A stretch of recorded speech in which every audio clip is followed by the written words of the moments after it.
Graça e paz, tudo bem? Espero que sim. O que é a graça? Parece uma pergunta muito simples de se responder, e é. Alguns vão resumir essa resposta dizendo: é Jesus, ou é o sacrifício de Jesus, é a cruz, é o sangue, é o sacrifício, é a mensagem do Evangelho, é o favor, é tudo isso. Mas eu diria que esse tema graça é o assunto mais complexo das pessoas entenderem.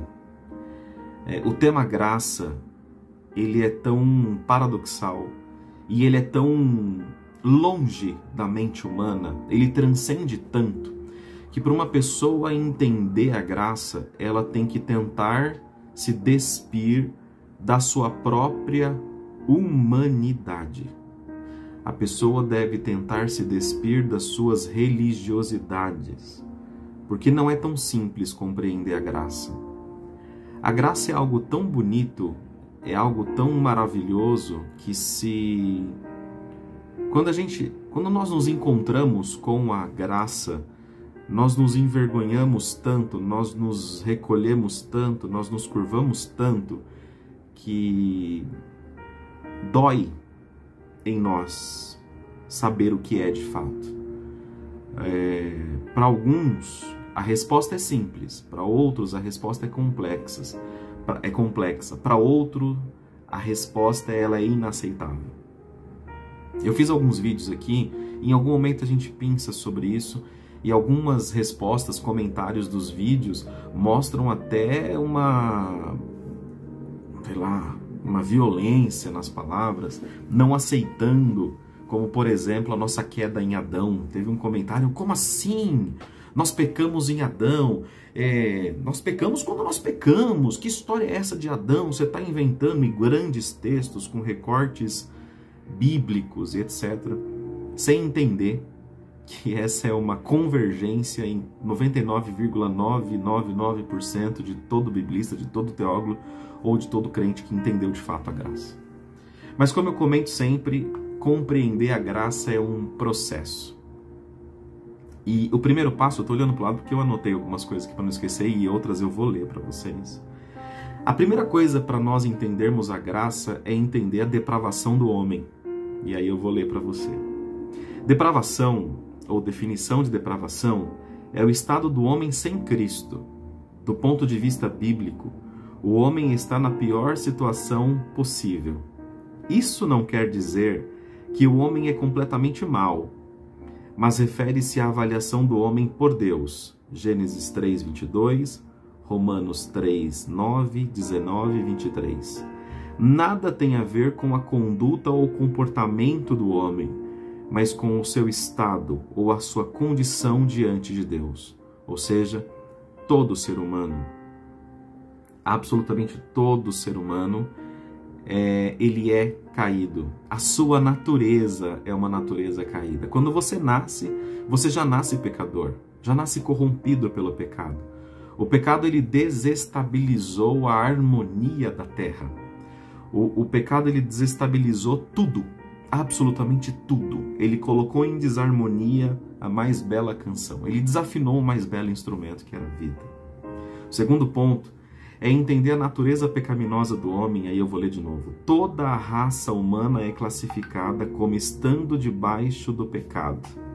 Esta dívida se tornou uma grande barreira que se interpõe entre Deus e o homem. Colossenses 2,14. Não existe ninguém que não seja pecador. Salmo 53, 1 ao 3. Romanos 3 e 11. Talvez alguém tente não praticar pecados, mas em vão. Romanos 5, Efésios 2. Não somos responsáveis pelo pecado de Adão, porém pecamos em Adão, que foi o primeiro representante de toda a humanidade. A natureza pecaminosa de cada homem não se refere aos seus atos, mas sim à natureza que produz os atos. Ou seja, não é a minha atitude, não é a minha ação que produz o pecado simplesmente, mas a minha natureza, é o meu eu que produz aquele pecado antes até mesmo da execução. O homem não é perdido por causa dos seus pecados. atos pecaminosos, mas por causa do seu pecado, ou seja, da sua natureza. O homem é perdido naturalmente. O homem é perdido em sua própria natureza. Antes de desejar, antes de cometer, eu já desejei. A minha natureza constantemente deseja o pecado. A minha natureza constantemente está inclinada para as coisas dessa vida. Ela está inclinada para as coisas materiais. É muito raro o homem ter uma boa intenção sem uma segunda intenção. É muito raro o homem ou a mulher ter uma boa intenção sem uma terceira ou quarta intenção por trás daquilo. Compreensão sobre graça. Primeiro tem que se passar pela compreensão máxima de quem eu sou de verdade. Não do que eu pareço ser, mas daquilo que eu sou de verdade na minha solidão. O que eu sou de verdade no momento que estou sozinho. No meu pior eu. Nos seus piores pensamentos. Quem é você de verdade nos seus piores julgamentos, na sua pior inveja, no seu pior momento. O seu eu de verdade. O seu eu ganancioso, o seu eu soberbo, o seu eu invejoso, o seu eu adúltero, o seu eu adúltero, o seu eu adúltero, o seu eu mentiroso, o seu eu ganancioso. Esse verdadeiro eu, essa verdadeira natureza pecaminosa, ela está no centro da compreensão do que é o ser humano em sua natureza caída. Então, para que eu possa entender a graça, primeiro eu tenho que entender eu mesmo. E compreendendo eu mesmo, eu vou começar a entender o que é a graça. E a graça através da obra redentora de Cristo. Tendo em vista que os seres humanos é que havia pecado, e incorrido na penalidade da morte física e espiritual, outro verdadeiro ser humano teria de ser substituto permanente, oferecido por Deus ao homem, para que um homem pudesse tomar o lugar da humanidade no tribunal e levar toda a culpa, absolutamente toda a culpa, e salvá-la. 4 coisas precisavam ser verdadeiras a seu respeito. Primeiro, precisaria ser um ser humano de verdade. Teria de estar inocente de qualquer pecado. Teria de compreender total e perfeitamente o que estava fazendo ao se tornar o substituto do homem. Teria de estar pronto a assumir a culpa da humanidade e ser julgado e morto por essa culpa, em lugar e a favor da humanidade. Como eu comentei na conferência e para alguns alunos em aula da Lexi, é como se eu estivesse aqui sabendo que amanhã, 6 horas da tarde, eu teria que morrer, e morrer por culpa, e essa culpa não é minha, mas morrer por causa de alguém. Morrer para livrar alguém. Havia os sacrifícios, e esses sacrifícios eram feitos através do animal, ou pelo animal. E era um sacrifício transitório, acontecia todo ano em alguns casos. Não havia ali uma remissão ou uma expiação permanente, perpétua. Não havia o que nós chamamos de conserto eterno. Para que houvesse o conserto eterno, um homem que verdadeiramente fosse humano, teria de estar inocente de qualquer pecado. Teria que compreender total e perfeitamente o que estava fazendo ao se tornar o substituto do homem. Teria de estar pronto para assumir a culpa da humanidade, ser julgado e morto por essa culpa em lugar e a favor da humanidade, com essas 4 características. Esse ser humano teria que vir ao mundo e sofrer todas as dores, sem culpa, para tirar a sua e a minha culpa. Como eu comentei na conferência, para que quando o olhar da ira de Deus se voltasse contra nós, nós não fôssemos vistos, mas o que fosse visto fosse o sacrifício de Jesus. E todo esse seu eu verdadeiro não fosse de fato enxergado por Deus, mas o que foi enxergado por Deus fosse o sacrifício de Jesus. Isso sem que você merecesse. Isso tudo sem que você obrasse alguma coisa positiva. Isso tudo antes mesmo do seu nascimento. Essa morte aconteceu, esse amor já foi manifesto antes que você existisse, antes que você cometesse todas as maldades que você cometeu. Quando você aceita Jesus Cristo e compreende esse sacrifício e compreende esse amor, toda vez que o olhar da ira de Deus é apontado para você, você não é visto. O que é visto é o sacrifício do Cordeiro que foi feito. Existem alguns conceitos e definições importantes para essa substituição. A palavra original significa, a palavra substituição do grego, significa em lugar ou em favor de. É alguém fazendo algo em benefício de outro ou em seu lugar. Esse termo traz em si o pensamento de que Cristo tomou o lugar tomou o lugar dos pecadores, levando-lhes a culpa ou levando sobre ele a culpa e sofrendo o castigo que mereciam, ou seja, a sua culpa recaiu sobre Cristo. Ele não tirou o seu pecado, porque você continua pecando, mas ele tirou a culpa do pecado que está em você. Porque para que você seja condenado ou não, você deve carregar a culpa. Para você ser condenado a uma prisão, você tem que ter a culpa sobre o erro. Quando Jesus morre, ele tira a sua culpa. Porque se ele tivesse tirado todos os seus pecados, e isso daí existe um erro de leitura, de contexto, de interpretação do texto. Quando você peca, ele está ali, te absolvendo, porque ele tirou a sua culpa antes de você cometer aquilo. Isso não te autoriza a sair pecando. Quando você ouve isso, se você não alcançou a conversão ainda, você pode pensar o seguinte: então isso me autoriza a sair pecando como um louco, fazer o que eu quiser a partir de agora, cometer tudo o que eu quiser de errado, eu posso adulterar, fornicar, prostituir, que está tudo perdoado, legalize. Se você não alcançou a conversão, talvez esse seja o seu primeiro pensamento. Agora, se quando você ouve isso, você fala: eu não mereço e ele fez isso por mim. Você começa a olhar para dentro de si mesmo e querer se dobrar e pedir e clamar e adorar e adorar e adorar e adorar e adorar e adorar.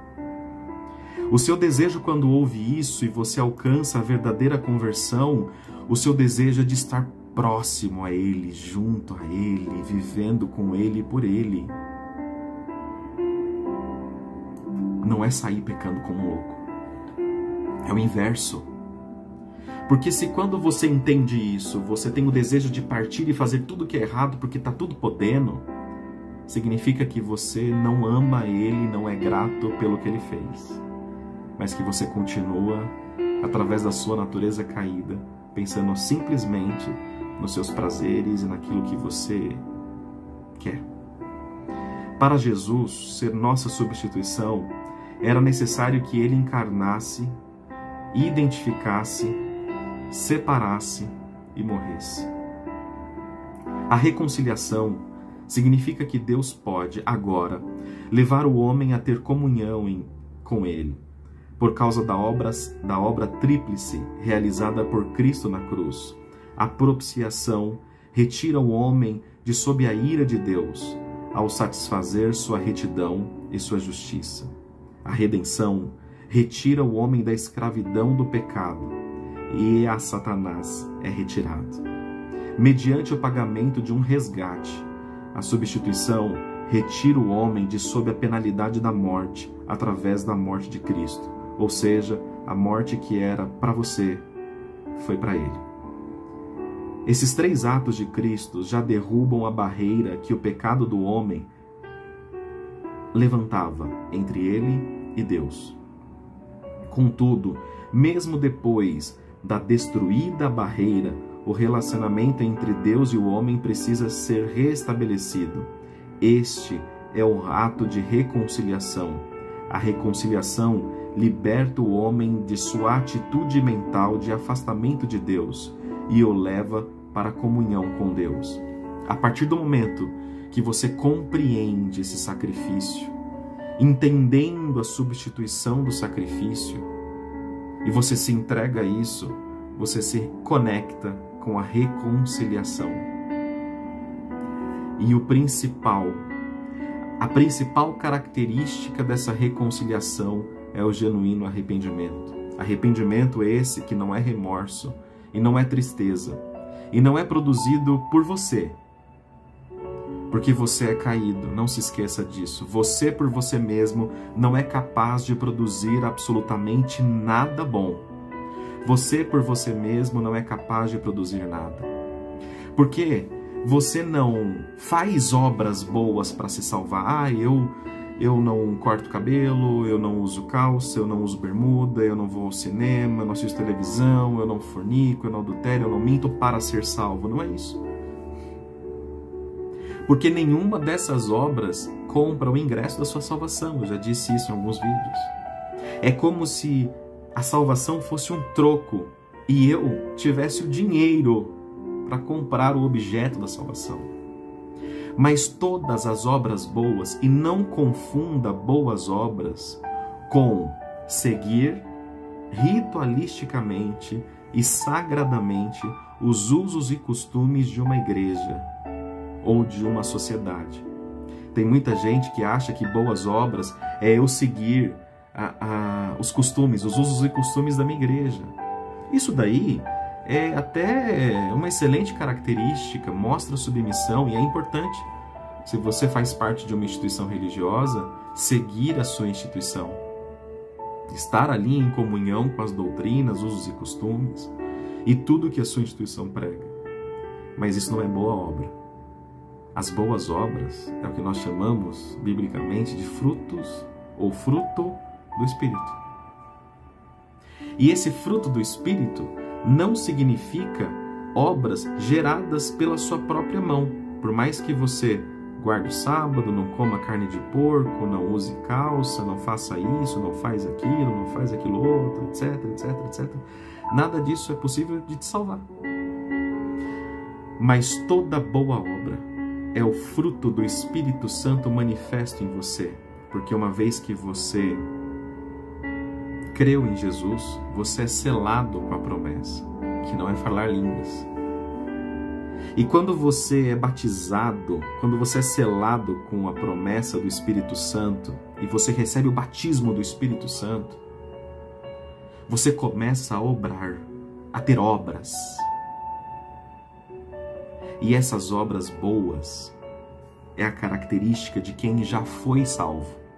Obras boas não é a característica de quem quer ser salvo. A palavra grega para reconciliação é diolos somai. Significa tornar amigas ou tornar amigos duas pessoas que eram inimigas. Essa palavra não é usada em relação a Deus, porque fomos nós que lhe voltamos as costas, e não ele a nós.